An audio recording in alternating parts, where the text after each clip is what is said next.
Hi, welcome to And the Word Became Flesh. I'm your host, Shara A. Grant. Today I'll be sharing with you my salvation story and my journey to becoming a Christian. Many persons, co workers, family members contributed to me being where I am now, but the person I'll always remember who stand out most that kind of handheld me to Christ was my aunt Arlene Anderson. Each time I share my testimony, I always make fun to say that she tricked me into becoming a Christian. And I'll explain later on what I mean by trick me. Our current church, Ebenezer Tabernacle in Rockfort, was having at the time was what we consider the camp over, youth camp over. It ran from Friday night to Sunday morning. What this means is that once you sign up, even if you live next door, you can't leave to go over. You're quarantined on the church compound just in the presence of the Lord.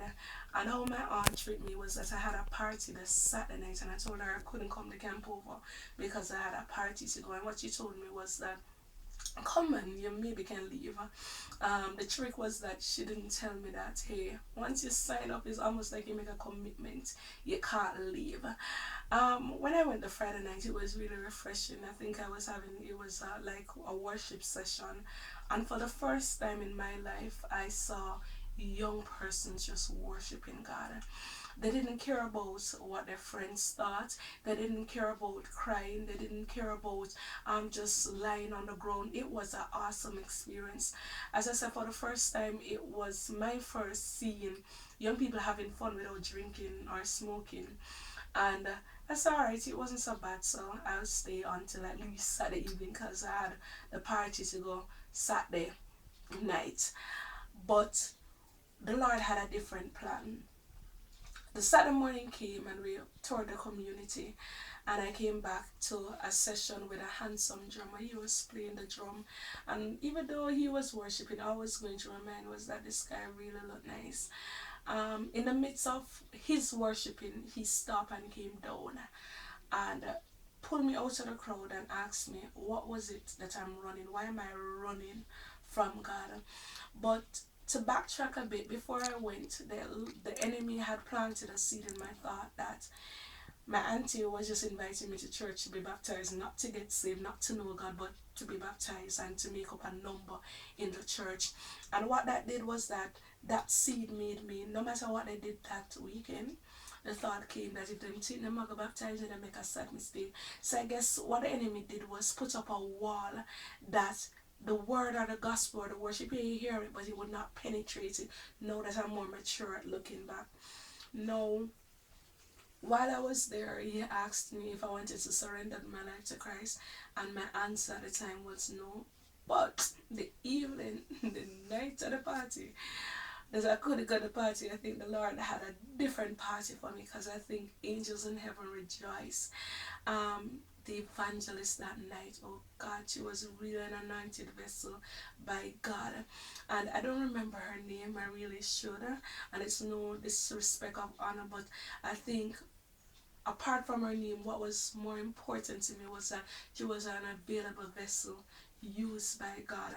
And I remember she was saying that she was going to break all soul tie. That was the last thing I remember of her message.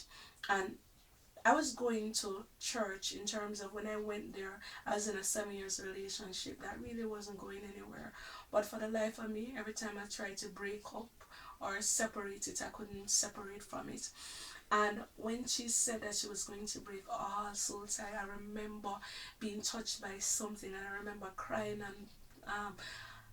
out to God and asking God to have mercy. I think that was the time that the presence of the Lord really entered into my heart. I mean, I couldn't stop crying. I felt so like God.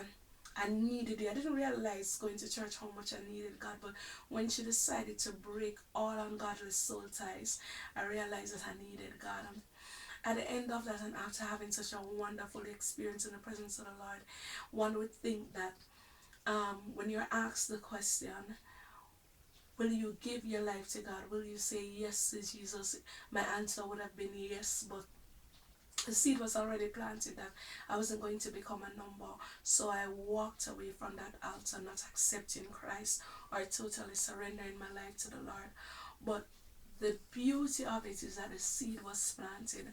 The seed was planted for me to say yes. So when I left, even though I said no, the presence of the Lord was upon me.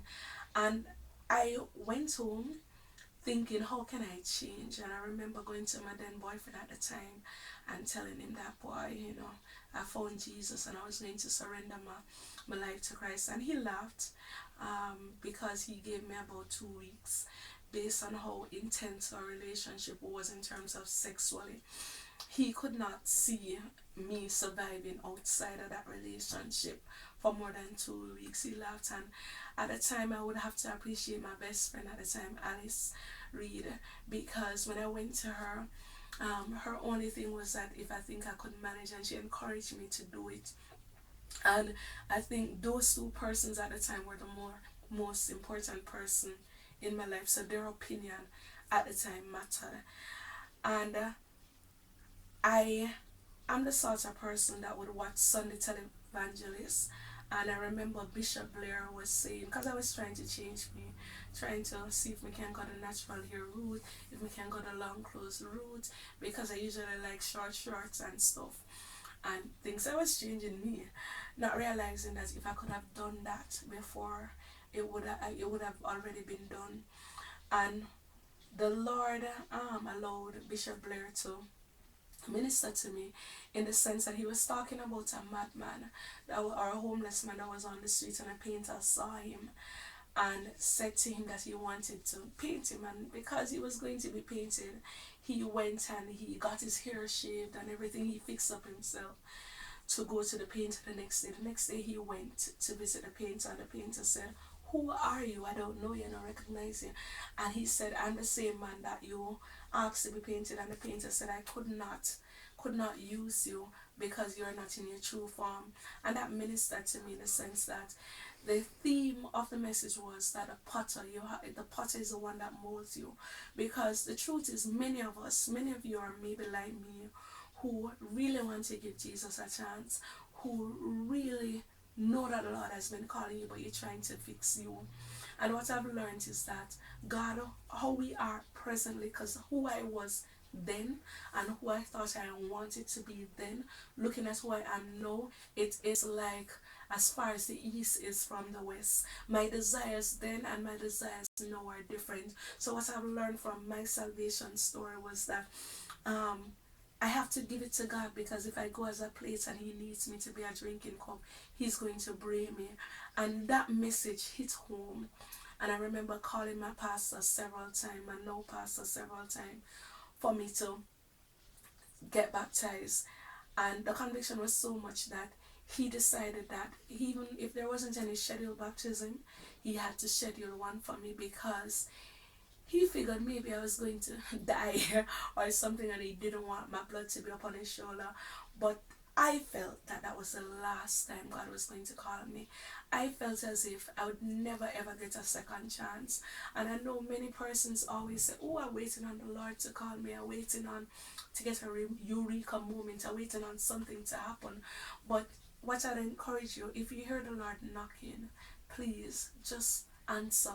You might not fully understand what it is that he requires of you. You might not fully understand who he is. You might not fully understand Christianity. But he says, if you seek him, you shall find him. And he says that he will not force himself upon you. I hope my testimony is a blessing to you, and I hope it will lead you to even say, yes, Lord, I give him the opportunity to enter into your heart. Have a blessed day, and may the word of the Lord become flesh in your life.